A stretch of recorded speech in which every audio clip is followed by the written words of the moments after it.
যেটা করে মরতেছে, আরও বেশি জানি না, কিছু হয় নাই, এটা সব হলে মিথ্যা কথা। আর আমি যে মানুষ হতে ছোটো থাকি এই ঘটনা আমি শুনিও নাই, আমি জানিও না। হাজি সাহেব লোক কেমন? লোক ভালো, লোক যদি ভালো না থাকে তো অল্প এতগুলো লোক থাকে কেমন? ওই যে দোকানটা না, দোকানটা এখন ওনার কি জন্য উনি বেসাইছে, আর নিজের বাড়ির জিনিস নিজে আমি ভ্যান করে নিয়ে গেছি, আর নিজে বিক্রি করছে দোকান, আর ওনার বাড়ির জিনিস আমি ভ্যান করে নিয়ে গেছি নিজে ওই বয়সে। বলতেছে যে হাজি সাহেব তুলে দিচ্ছে দোকানটাকে। না, ওটা মিথ্যে কথা করলে আমি শুনতাম না। হাসান চাচার দোকানে কিন্তু সবাই আমাদের পাড়ার লোক সবাই যায়, গরিব মানুষ। আর ওইখানে কিন্তু উনি খুব ভালো মানুষ একজন, দরিদ্র হতে পারে কিন্তু খুব ভালো মানুষ। মানে ওদের রাস্তা দিয়ে কিন্তু হাঁটে, ওই পাশে গেলেও ওদের রাস্তা, ওদের ডাঙ্গা, এ পাশে আসলেও যে ওদের ওই যে ইয়া পড়ে, বাড়ির সামনে পড়ে। হ্যাঁ, বাড়ির সামনে পড়ে, মানে হাঁটার মতো এই চাচার কিন্তু জায়গা, খালি বাড়িটা ভিটাটা আছে। এখন বলে হাসান তার চাচি কইছে তুই শয়তান, এটা আসি অনেকদিন থেকে ডিস্টার্ব করে, কিন্তু এই ডিস্টার্ব করে যাইতে আসতে, মানে এরকম যখন মানে দোকান খুলে দিব না। তারপর ওনার শাশুড়ির সাথে নাকি কি জানি লেনা পাওয়া না, তাও দোকানের মালপাত্রি বাই করে দেয় নাই।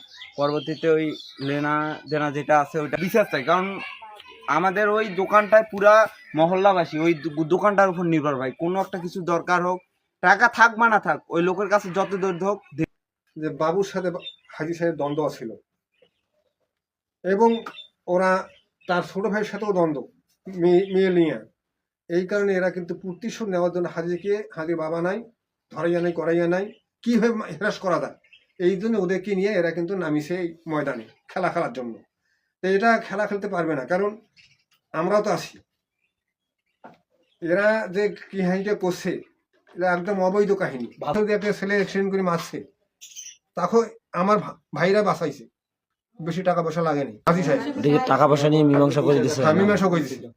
এলাকার যত কাজিয়া ফাসাদ হয় এই হাজি মীমাংসা করে।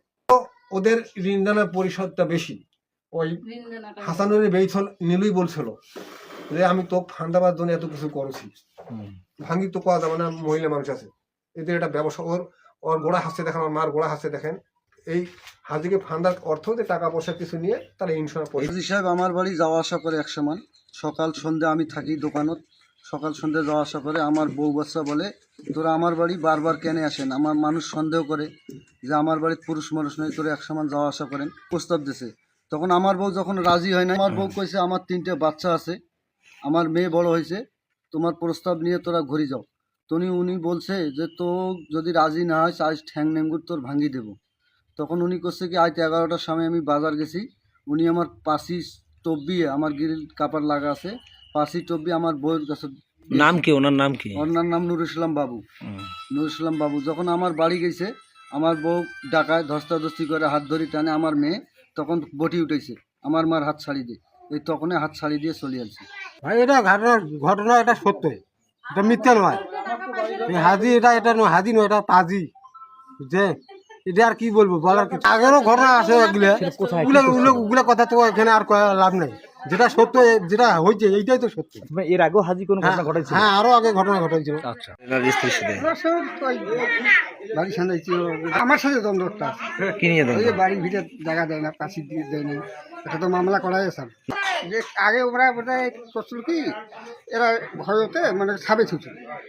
এখন জনগণ এরা টের পায়, আমারই ভিতরে লাগিয়ে দিছে, আমাকে মানে জানিয়ে দিছে, দেওয়ার পর এখন পাড়ার লোক এখন ফিটি পেয়েছে, মানে ফাঁস করে দিচ্ছে। কি নাম আপনার?